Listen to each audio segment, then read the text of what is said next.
जो है वो सुप्रीम कोर्ट से बाहर आना शुरू हो गए हैं। सनाउल्लाह मस्ती खेल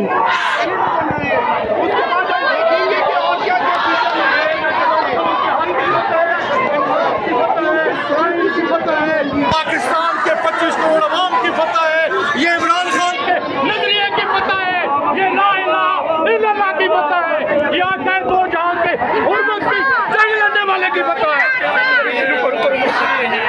कैसे समझते हैं आज के फैसले के बाद?